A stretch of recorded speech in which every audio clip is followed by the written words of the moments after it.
In Acts 3, the Apostle Peter gives a sermon to a Jewish audience at the temple after healing a lame beggar. Peter says in Acts 3:19 to 21, "Repent ye therefore and be converted, that your sins may be blotted out, when the times of refreshing shall come from the presence of the Lord. And he shall send Jesus Christ, which before was preached unto you, whom the heaven must receive until the times of restitution of all things, which God hath spoken by the mouth of all his holy prophets since the world began." Though Peter thinks that Jesus' second coming would be soon, he affirms that there must be times of refreshing or a time of restoration of all things before Christ returns, which was prophesied in the Old Testament scriptures. That is, a final regathering and restoration of the nation of Israel to their promised land and their eventual salvation in Christ. The Old Testament prophets describe the times of refreshing when the nation of Israel will be restored and saved at Christ's return, who will rule over Israel and all nations from Zion forever from David's throne. The scriptures declare that Jesus is the prophesied promised Messiah, the singular seed of Abraham and a descendant of ethnic Israel, who will inherit David's throne as his offspring and will reign over the house of Israel forever as the King of Israel. The Apostle Luke states in Luke 1:32 to 33, "He shall be great, and shall be called the Son of the Highest, and the Lord God shall give unto him the throne of his father David, and he shall reign over the house of Jacob forever, and of his kingdom there shall be no end." The scriptures also state that in Jesus, God was keeping all his promises to Abraham and the patriarchs, to Israel, and also for the Gentiles to be included in God's grace. Jesus thus confirms and reinforces all those promises and does not abolish or reconstruct them. Jesus speaks of destroying the tenants of the vineyard and giving it to others, which is the spread of the gospel to the Gentiles because of Israel's unbelief and their hardening. In the Olivet Discourse, when talking about the destruction of the temple and the signs of the end times, Jesus talks about Jerusalem being trampled underfoot until the times of the Gentiles are fulfilled, that day and hour unknown. The disciples ask Jesus if he will establish his earthly reign from David's throne in Israel during their times, and Jesus says, "It is not for you to know the times or the seasons which the Father hath put in his own power." Jesus never denies that the physical kingdom will be restored to Israel, that he will reign physically on earth, but only asserts that it was not for them to know the time, that it would happen at the appointed time, indicating that God is not finished with the nation of Israel.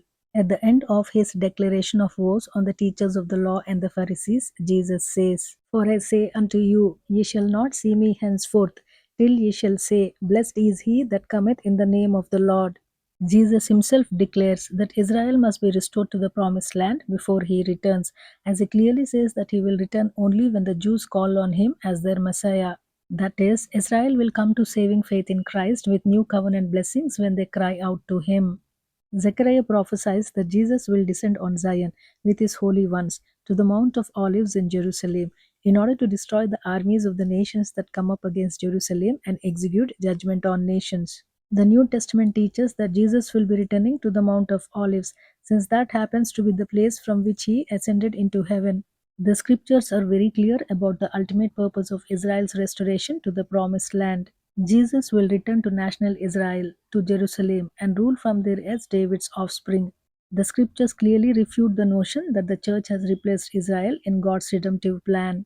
The prophet Jeremiah records God's most powerful declaration about his people in Jeremiah 31, which clearly and emphatically says that God is not finished with Israel or the Jews. Jeremiah talks about God's everlasting love and steadfast commitment to Israel and his divine pledge of restoration for his people. That the unconditional and everlasting nature of God's promises is a testament to his enduring relationship with Israel, and the permanence of his plans for them are like the natural order and laws of nature, despite their sins and disobedience. That Israel's identity and future as God's chosen people remain secure, with eventual hope for redemptive restoration and a definite eternal future. That Israel will continue to be a nation in God's eyes regardless of their past failures or rebellion. That God will never reject his people forever. Jeremiah says in 31:35 to 37, "Thus saith the Lord, which giveth the sun for a light by day, and the ordinances of the moon and of the stars for a light by night, which divideth the sea when the waves thereof roar. The Lord of hosts is his name. If those ordinances depart from before me, said the Lord, then the seed of Israel also shall cease from being a nation before me forever. Thus saith the Lord, If heaven above can be measured and the foundations of the earth searched out beneath, I will also cast off all the seed of Israel for all that they have done, said the Lord. This declaration explicitly states that God will not reject the Israelites as long as the natural order of the universe lasts. That discipline is never equated with disinheritance, as God has not and will not cast off Israel permanently due to their sins and unbelief in Christ. These powerful verses clearly state that the church has not replaced Israel in God's plans. Jeremiah declares in 33:25 to 26, Thus said the Lord, if my covenant be not with day and night, and if I have not appointed the ordinances of heaven and earth, then will I cast away the seed of Jacob and David my servant, so that I will not take any of his seed to be rulers over the seed of Abraham, Isaac, and Jacob. For I will cause their captivity to return and have mercy on them. The book of Jeremiah prophesies hope and restoration for Israel during their struggles and exile, as God reassured them of his unwavering promise to their patriarchs and to King David that the covenant with him will never fail to establish his throne forever. God declares that he will never cast off or reject the descendants of Jacob or David's line, that God's commitment to his people is as certain as the regularity of day and night, assuring that in his sovereignty and compassion, God will forgive and will never abandon Israel, that God will redeem and restore his people despite their sins and rebellion and their consequent judgments and discipline. The promise and assurance of Israel's restoration affirm the permanence of God's promises with Israel, that his covenant with their ancestors is eternal and unbreakable, the ultimate fulfillment of which would come through their restoration to their land and Christ's return. Christ is the ultimate fulfillment of the Davidic covenant and came to confirm God's promises to the patriarchs and extend his mercy to all nations. He identifies himself as the root and the offspring of David, affirming his role as the eternal king who will reign on David's throne forever. The prophet Ezekiel talks about Israel's future and final restoration, a regathering of the nation of Israel from all the nations of the world before Christ returns, and their eventual salvation. Ezekiel states that Israel's sin and rebellion brought judgment and correction and has not led to land forfeiture, and that God declares that for the sake of his name, for his reputation among the nations of the world, he will restore Israel to their promised land, rebuild and replant them, despite their disobedience and unfaithfulness.